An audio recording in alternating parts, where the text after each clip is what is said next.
The music academy stood proudly in the center of the city, surrounded by tall glass buildings and busy streets.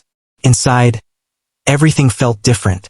The floors were polished until they shone like mirrors. The walls were covered with framed photographs of award ceremonies, famous concerts, and smiling students holding trophies. A large grand piano sat in the main hall under a bright chandelier. It was more than a school. It was a place where talent was judged, trained, and displayed. That morning, the air carried a quiet tension. Final performance week was only a few days away, and both students and teachers were under pressure. Every sound echoed sharply in the wide hallways. Every wrong note, every sigh, every whispered complaint. Near the entrance, a woman stepped inside, holding a simple cloth bag close to her side. She wore a plain cotton dress and low, worn-out shoes. Her hair was neatly tied back, without any special style. She paused for a moment, taking in the building. Her eyes moved slowly across the walls, the staircase, the shining piano in the distance. There was something thoughtful in her gaze, almost as if she was remembering something rather than seeing it for the first time. The receptionist barely looked up. She simply asked her name and handed her a visitor badge. The woman thanked her softly. Her voice was calm, almost gentle. She explained that she had been called in as a temporary replacement. One of the junior instructors had fallen sick, and someone was needed to supervise basic practice sessions for a few days. "You'll be in room 3, the receptionist said quickly, already turning back to her computer. The woman nodded and quietly walked down the hallway. Inside room 3, a group of teenage students were sitting around, some scrolling on their phones, others tapping random keys on an upright piano. The room was filled with noise, but not music.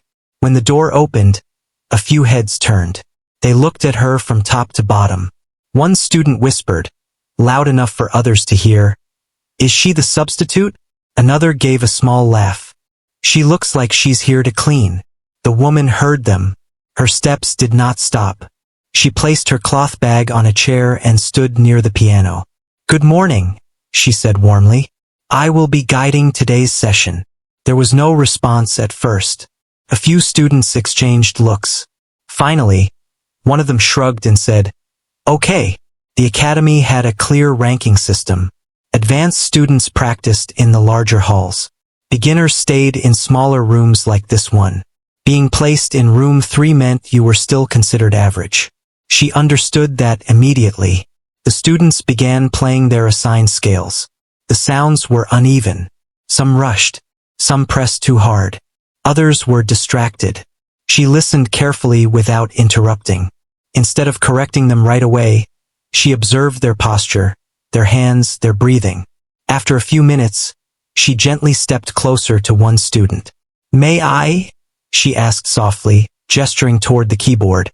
The student hesitated, then moved aside. She didn't sit down.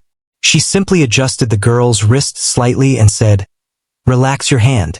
Let the keys feel lighter. You don't have to fight them." The girl tried again. This time, the notes sounded smoother. The woman smiled, but she did not praise loudly. She moved to the next student. In less than an hour, the noise in the room began to change. It was still imperfect, but it was more focused. Even the students noticed something felt different. Outside the room, 2 senior teachers walked past.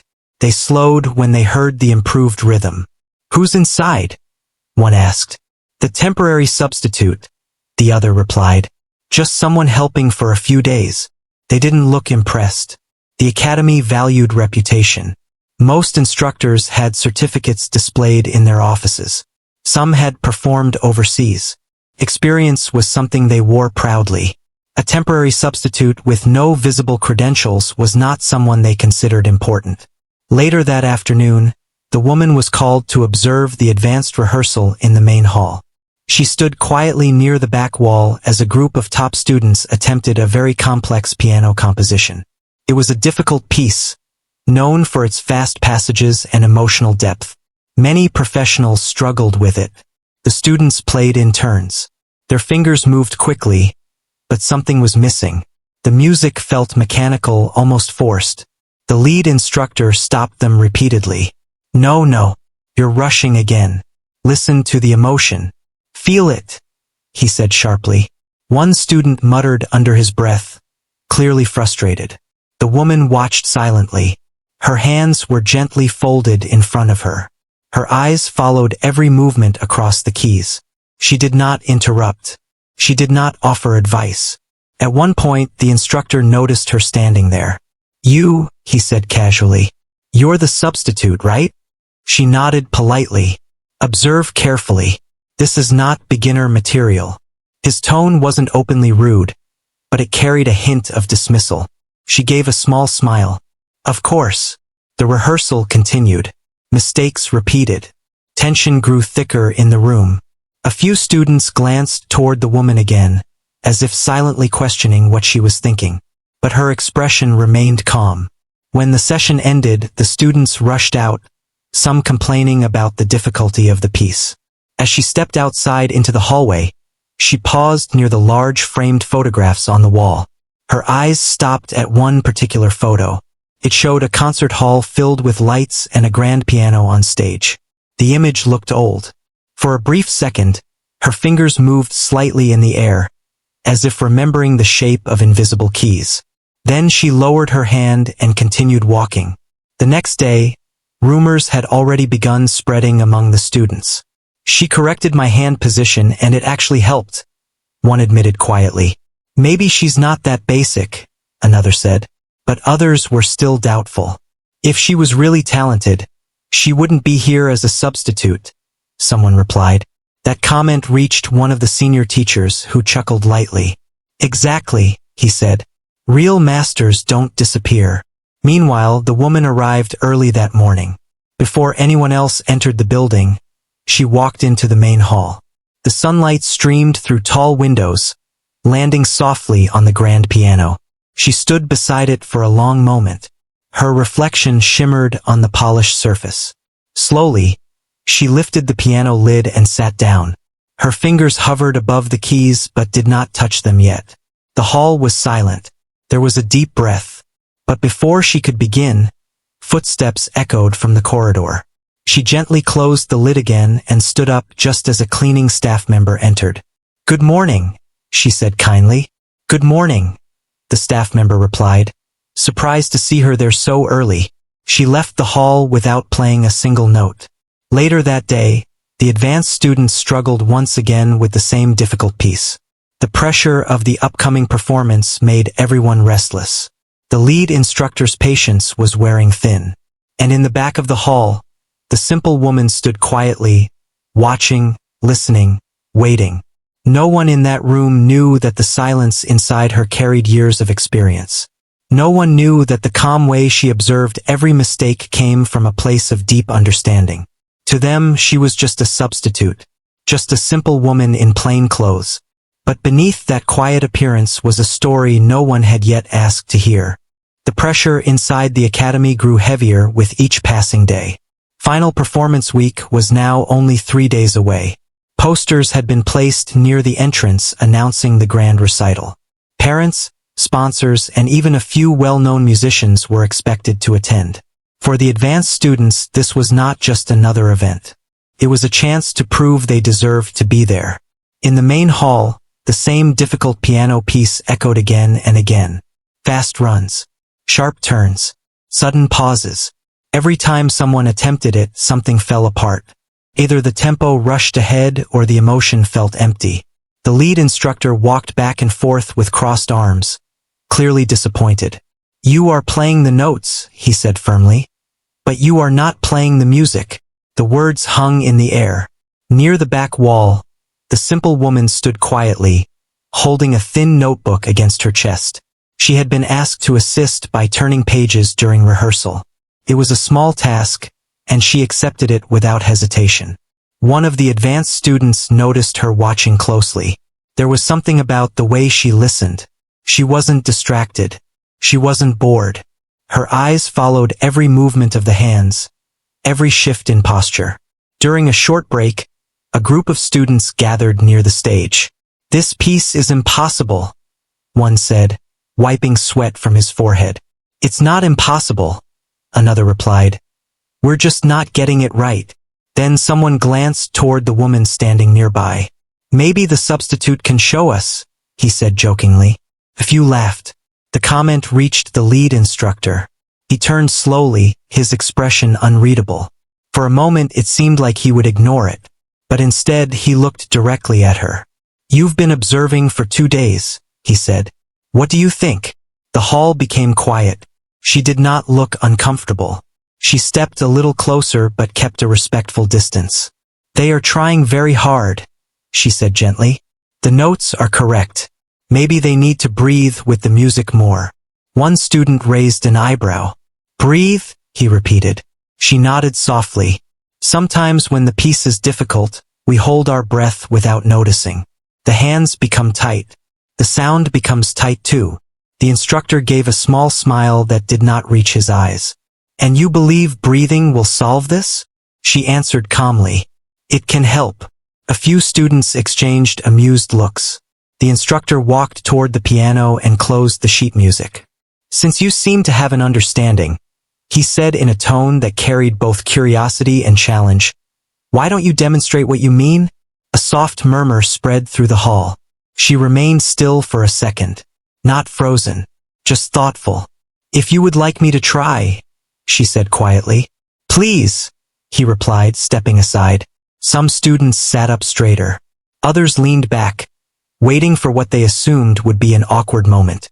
She walked toward the grand piano with unhurried steps. There was no dramatic movement, no attempt to impress.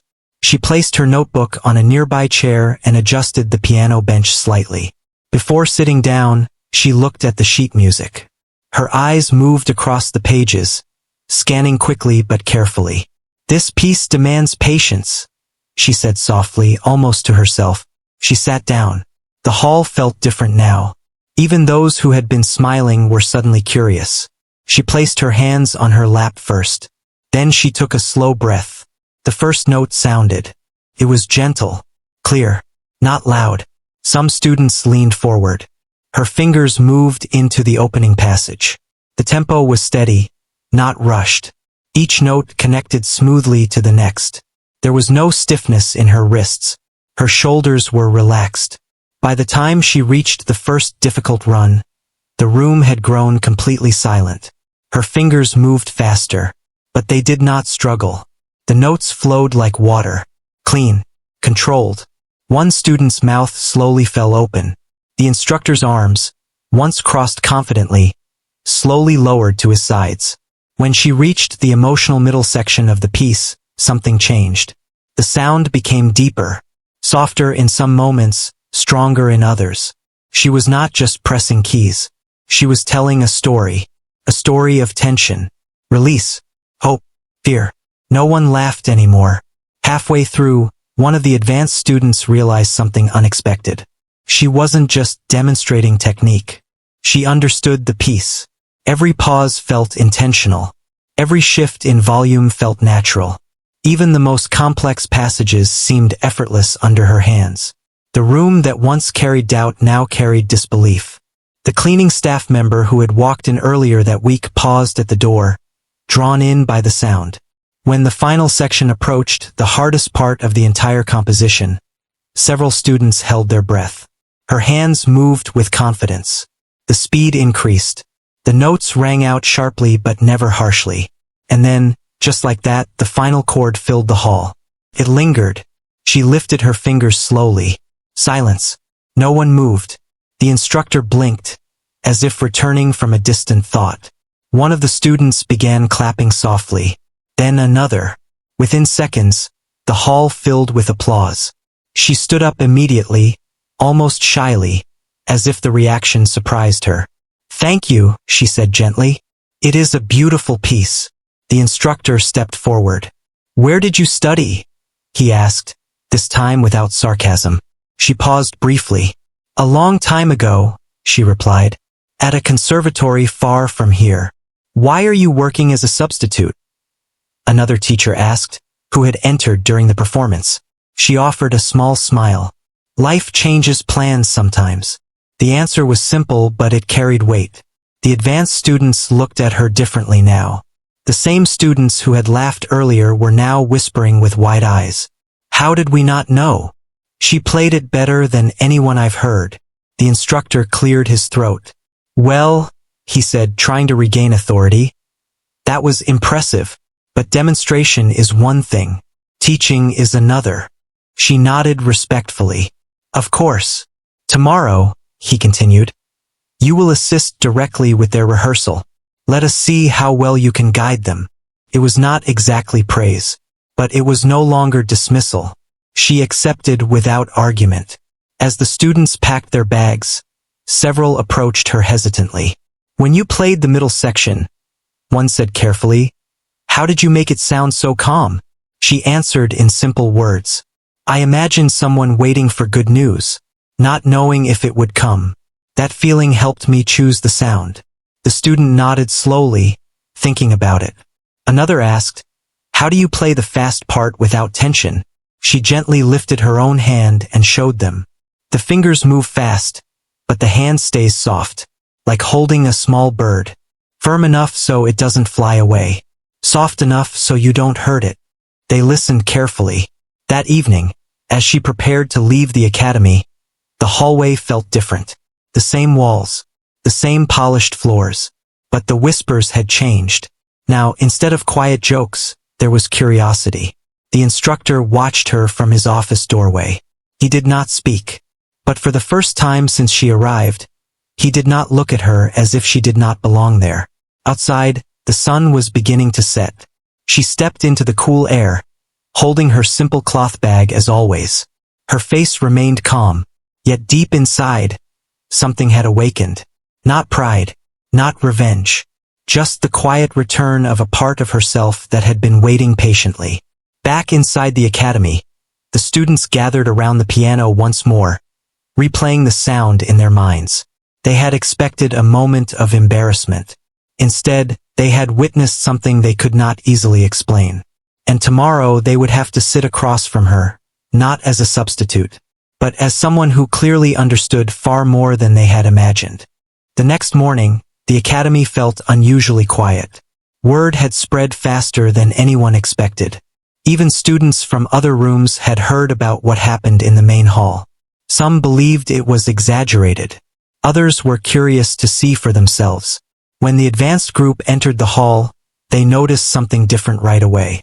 The simple woman was already there. She was not standing at the back this time. She was sitting in the front row of chairs, her notebook open on her lap. The lead instructor arrived a few minutes later. He greeted the students briefly and then turned toward her. You may begin, he said. There was no sarcasm in his voice today, only a careful distance. She stood up slowly and faced the students. For a moment, she simply looked at them. Not in a strict way, not in a proud way, just calmly, as if she was trying to understand each of them. Before we play, she said softly, tell me what feels most difficult in this piece. The students looked at one another. They were not used to being asked this question. One finally spoke. The fast sections. They feel out of control. Another added, the middle part feels empty. I don't know what I'm supposed to feel. She nodded after each answer. Good, she said. That means you are listening to yourselves. That is the first step. She walked toward the piano but did not sit down. Let us break it into smaller pieces, she suggested. Not smaller notes, smaller feelings. A few students exchanged confused looks, but no one laughed this time. She asked one of them to play only the first page. Slowly, much slower than usual. Slow enough that you can hear every connection, she said. The student began. The notes came out carefully, almost too carefully. Stop, she said gently after a few measures. You are pressing each key as if it might disappear. Trust it. She placed her hand lightly over his wrist, not holding, just guiding. Feel the weight of your arm. Let it rest on the keys. You do not need force. He tried again. This time the sound was fuller. Better, she said quietly. Do you hear the difference? He nodded, surprised. The other students leaned forward. She then asked another student to play the fast run that had caused so much trouble the previous day. Not fast, she reminded gently. Clear. The student played slowly at first, then gradually increased speed. When tension appeared in her shoulders, the woman noticed immediately. Pause, she said kindly. Shake your hands. Relax your jaw. You are holding tension here too. The student touched her face and realized she had been clenching without knowing it. Small things. Simple corrections. But slowly the room began to change. Instead of frustration, there was focus. Instead of rushing, there was listening. The lead instructor stood near the sidewall observing closely. He expected her to show off again. Instead, she barely touched the piano herself. She asked questions. What story do you imagine here? If this sound had a color, what would it be? Where does the tension rise? Where does it fall? At first, the students hesitated to answer. But as the session continued, their responses became more thoughtful.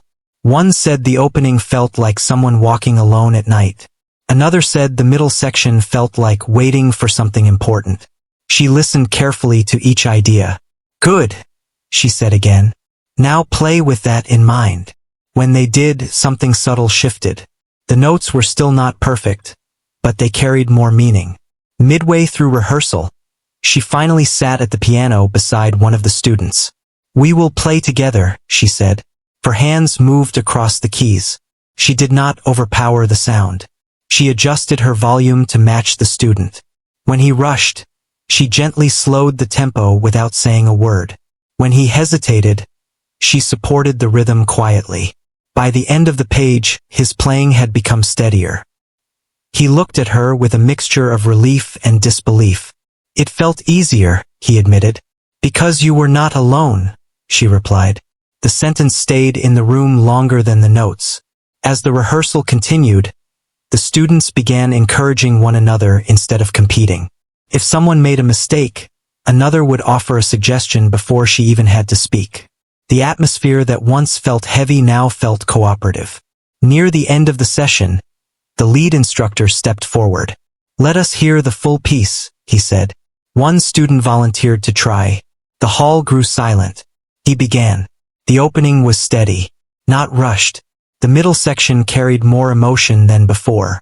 When he reached the fast run, there was still a slight stumble, but he recovered quickly.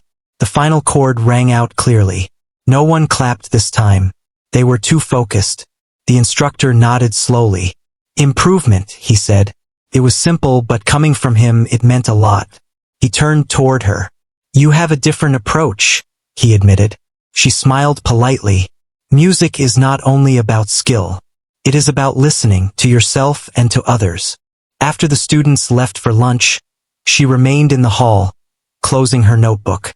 The instructor approached her more privately. Why did you stop performing? He asked. She did not seem surprised by the question. I did not stop loving music, she said. But life asked me to be somewhere else for a while. He studied her face, searching for more details. She did not offer them. You could have had a strong career, he said carefully. She looked toward the piano. A career is one path, she replied. Teaching someone to find their own voice is another. There was no bitterness in her tone, only quiet acceptance. That afternoon, something unexpected happened. A small group of beginner students from room 3 peeked into the main hall. They had heard that the substitute was now guiding the advanced class. When she noticed them at the door, she waved gently. Come in, she said. They entered shyly and sat in the back. The advanced students looked slightly uncomfortable at first. They were not used to being watched by beginners. But she addressed everyone the same way. Music does not care about levels, she said softly. It only responds to honesty. She invited one of the beginners to press a single note on the grand piano. The child hesitated, then touched a key. The sound echoed through the hall. That note is just as important as any fast run, she said. The advanced students listened quietly.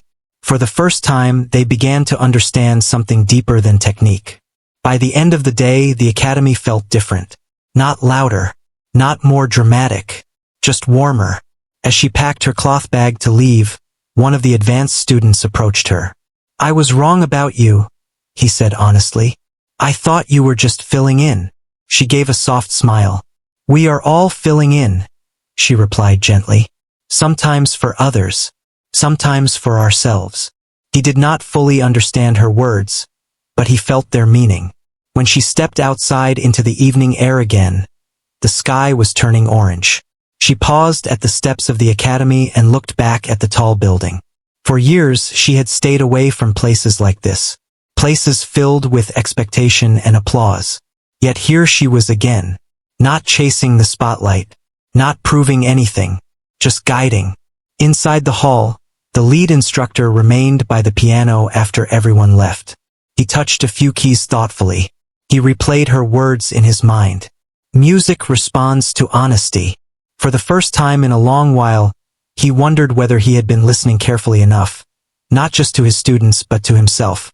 And somewhere in the quiet building, the sound of a single clear note still seemed to linger, as if reminding everyone that something important had begun to change. Performance week finally arrived. The academy no longer felt calm or quiet.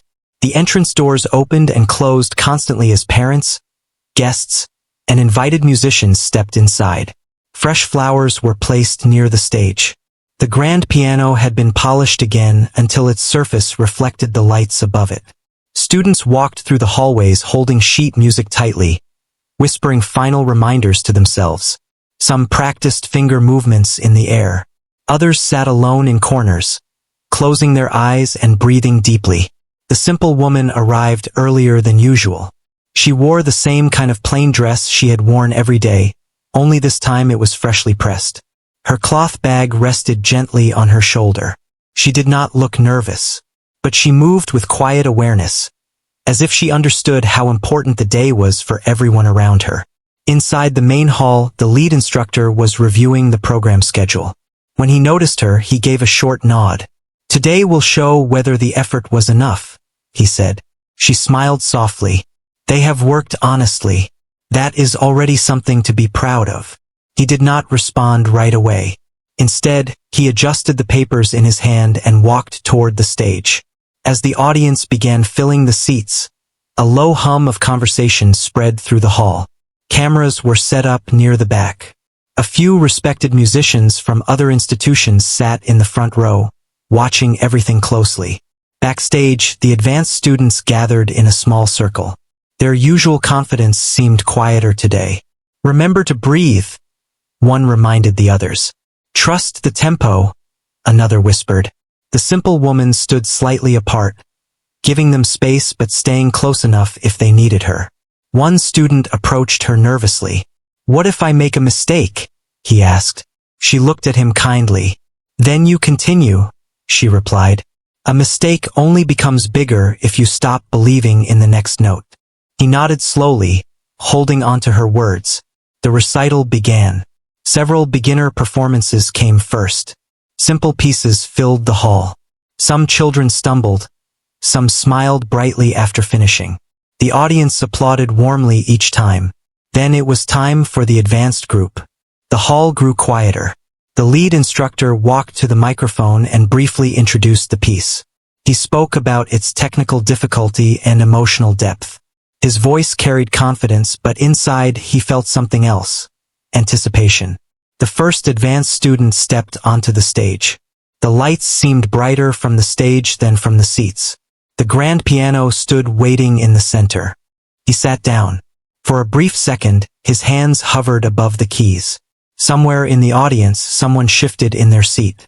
Then the first note sounded. It was steady. The opening moved forward calmly. Not rushed.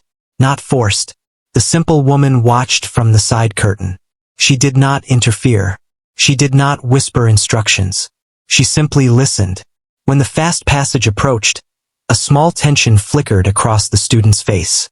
But instead of tightening, he took a soft breath, just as she had taught.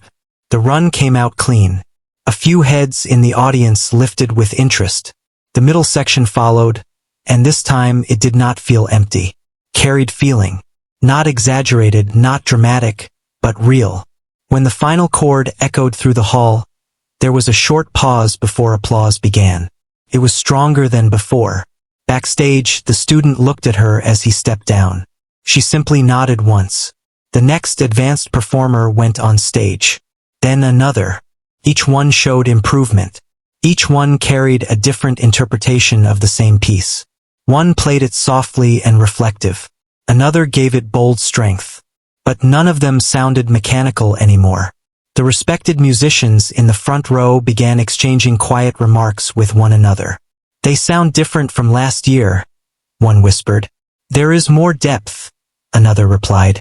The lead instructor heard these comments and felt a quiet shift inside himself. As the final advanced student prepared to perform, something unexpected happened. One of the invited musicians approached the instructor quietly. "Who coached them this season?" he asked.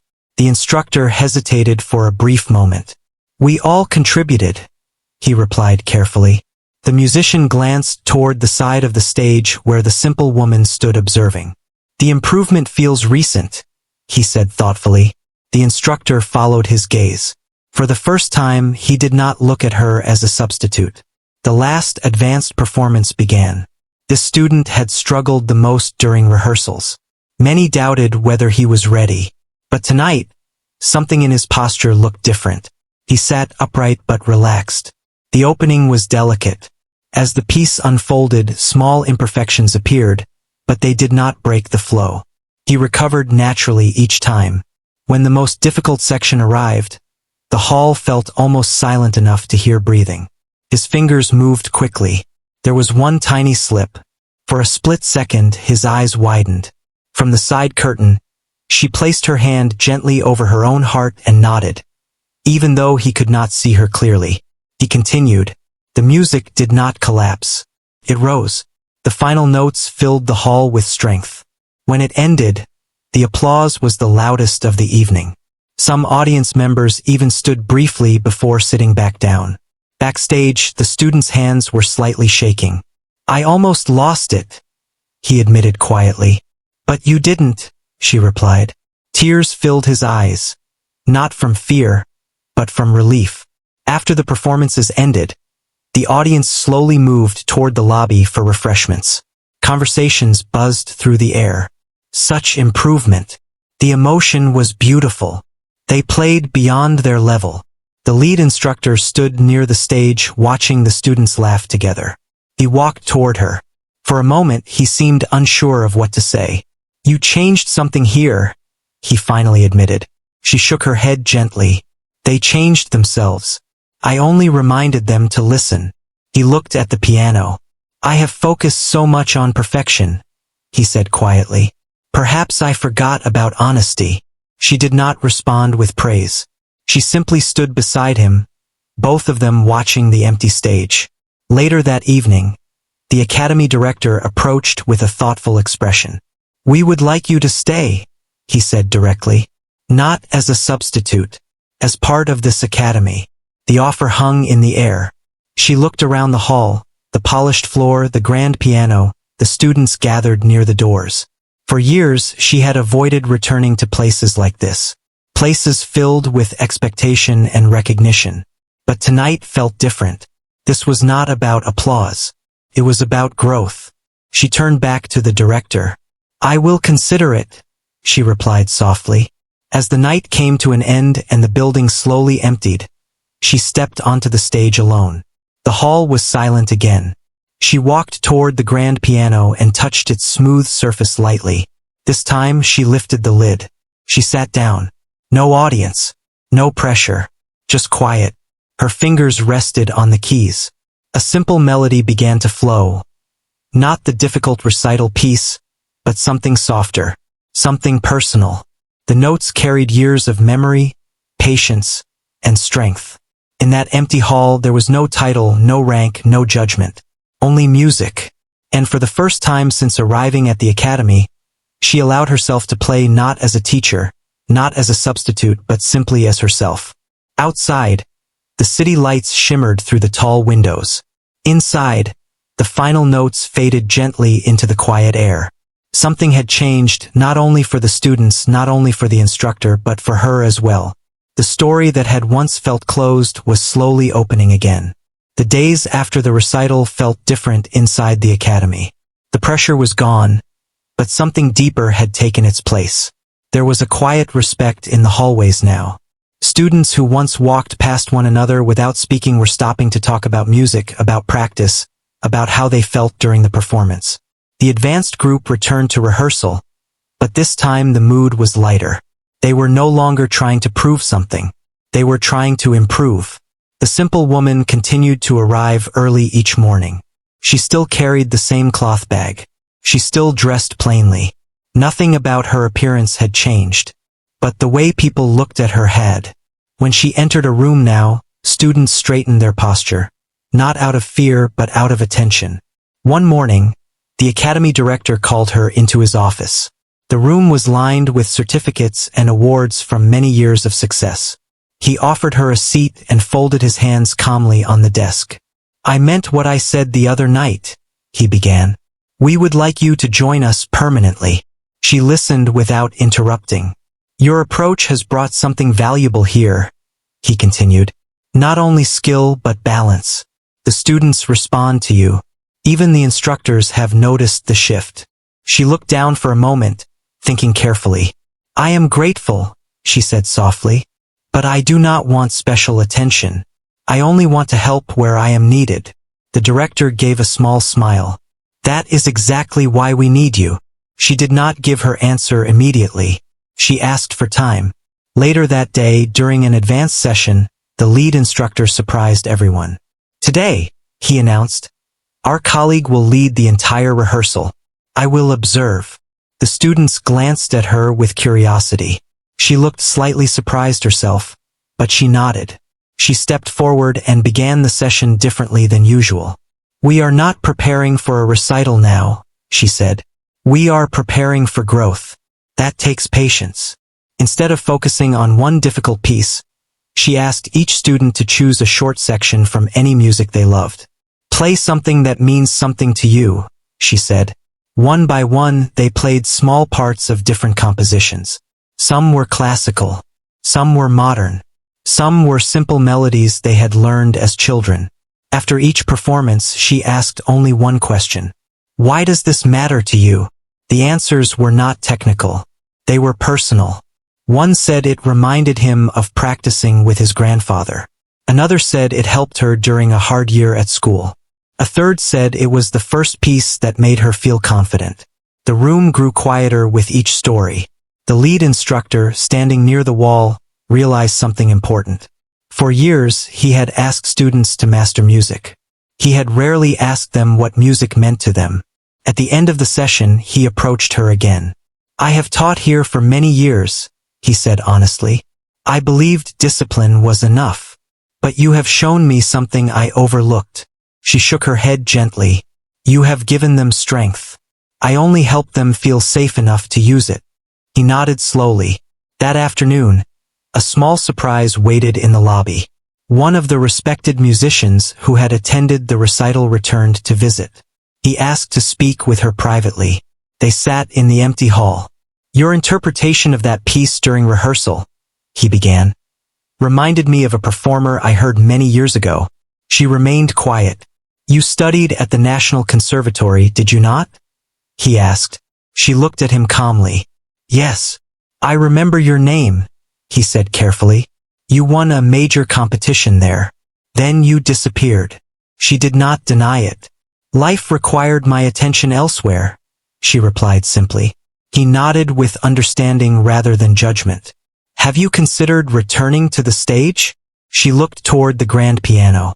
"The stage is not the only place where music lives," she said. He smiled slightly. "True, but your gift deserves space." After he left, she remained seated in the hall for a long time. Memories came quietly. Bright lights, large audiences, long rehearsals, applause that felt loud but distant. She remembered why she stepped away. Fame had not brought peace. Responsibility had. Caring for family. Choosing presence over applause. Those years had shaped her more deeply than any award. The next day, she gave her answer to the director. "I will stay," she said, "but on one condition." He listened closely. "I want to work with all levels, not only the advanced group. Music should not belong to a small circle." The director agreed immediately. From that week forward, she divided her time between beginners and advanced students. In room 3, she helped children learn simple scales with patience. In the main hall, she guided complex pieces with quiet wisdom. Something beautiful began to happen.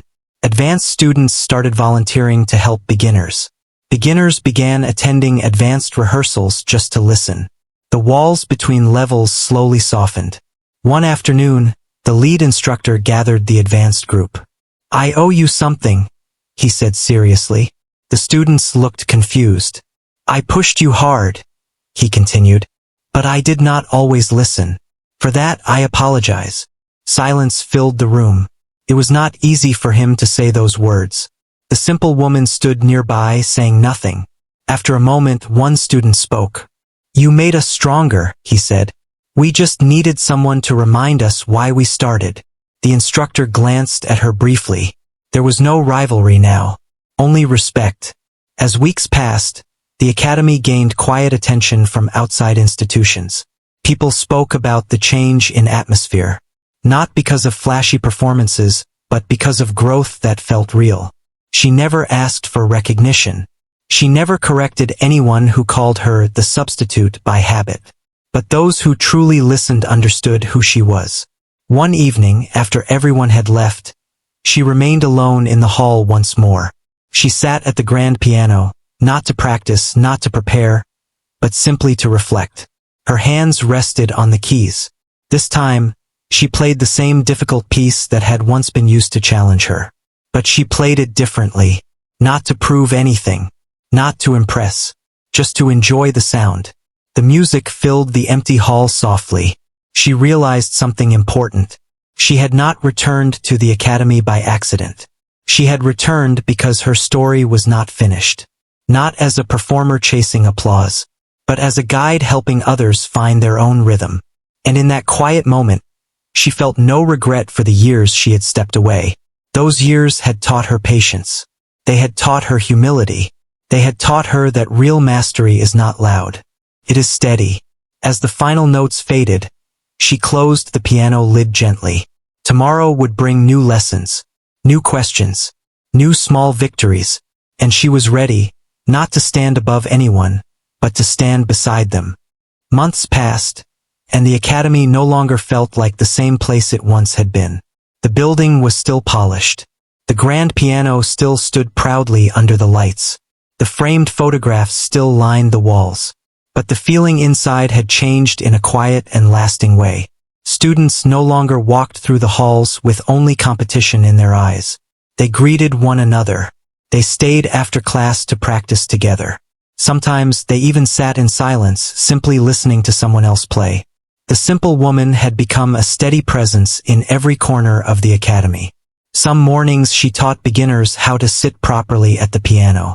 Other afternoons she guided advanced students through difficult passages. She moved between rooms without any sign of importance attached to her steps. What made the biggest difference was not her skill alone. It was the way she looked at people when they spoke. She listened fully. She never rushed an answer. She never made anyone feel small. One afternoon, the academy director announced a special event. "We will host a community concert," he said. "Not for judges, not for sponsors, for families and neighbors. Everyone will perform, beginners and advanced students together." The idea surprised many. In the past, the academy only presented its best students at public events. Now the stage would belong to all. Preparations began immediately. Instead of dividing students by level, the simple woman suggested pairing them. An advanced student would share the stage with a beginner. They would play simple duets, small pieces that required cooperation instead of competition. At first, some advanced students felt unsure. "What if it looks too easy?" one asked quietly. She smiled. "Music does not become small just because it is simple. Sometimes simple music shows the heart more clearly." They trusted her. Rehearsals for the community concert felt joyful. Laughter returned to the main hall. Mistakes were corrected gently. Beginners looked up at advanced students with admiration. Advanced students looked down with patience. The lead instructor watched all of this with thoughtful eyes. He had changed too. His voice was still firm when needed, but there was warmth in it now. One evening, after rehearsal, he approached her again. "I have been thinking," he said. "When you first arrived, I doubted you." She nodded slightly. "That is natural." "No," he replied. "It was pride. I believed titles and recognition were the only proof of skill. I forgot that true mastery does not need to announce itself." She looked at him calmly. "We all learn in different seasons," she said softly. The day of the community concert arrived. Unlike the formal recital months earlier, this event felt relaxed. Families filled the seats. Children waved from the stage. There were no strict judges watching with serious expressions. There was only warmth. The first duet began. A small child and an advanced student sat side by side at the piano. Their hands moved carefully across the keys. The melody was simple, but their smiles were wide. Applause followed. More pairs performed. Some pieces were playful. Some were calm. A few small mistakes happened, but they were met with encouragement instead of tension. Backstage, the simple woman stood quietly, observing once more. But this time there was no challenge in the air. No need to prove anything. At the end of the program, the director stepped forward unexpectedly. "Before we close," he announced, "there is one more performance." The audience looked around curiously. "We would like to thank someone who reminded us what music truly means." He turned toward the side of the stage. She shook her head gently, already understanding. But the students had other plans. They began clapping before she even stepped forward. The applause grew stronger. Some students stood. She hesitated for a brief second, then walked onto the stage. There were no dramatic lights, no long introduction, just sincere appreciation.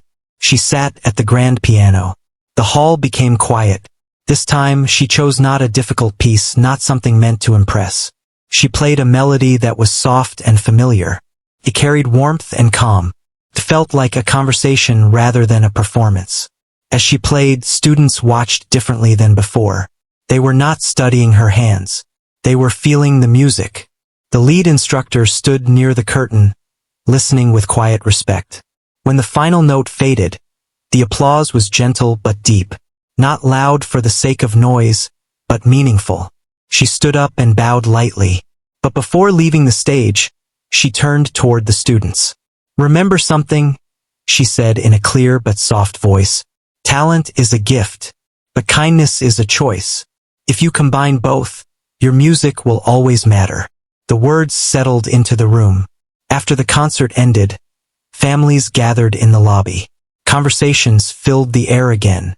One parent approached her. "My child has never been this confident before," she said with grateful eyes. "Thank you," she responded gently. Confidence grows when someone feels heard. Late that evening, when the building finally emptied, she walked through the quiet halls once more. The framed photographs still showed past winners and shining trophies. But now, she knew something the walls did not show. The greatest achievement was not a medal. It was growth. The lead instructor joined her near the entrance. "You once said music responds to honesty," he reminded her. She nodded. "I understand now," he said. "It also responds to humility." She smiled, her eyes reflecting the soft light above. Outside, the night air felt cool and calm. As she stepped down the academy stairs, she paused briefly and looked back at the building. She no longer felt like someone passing through. She belonged there, not because of her past achievements, not because of applause, but because she had chosen to stay and guide. The academy would continue to grow. Students would come and go. New challenges would appear. But one lesson would remain. Never judge someone by simple clothes or quiet behavior. Never assume you know someone's story. And never forget that the strongest music often comes from the most humble heart. With that quiet truth settled inside her, she walked forward into the night. Steady, calm, and certain that her journey, though different from what she once imagined, had led her exactly where she needed to be.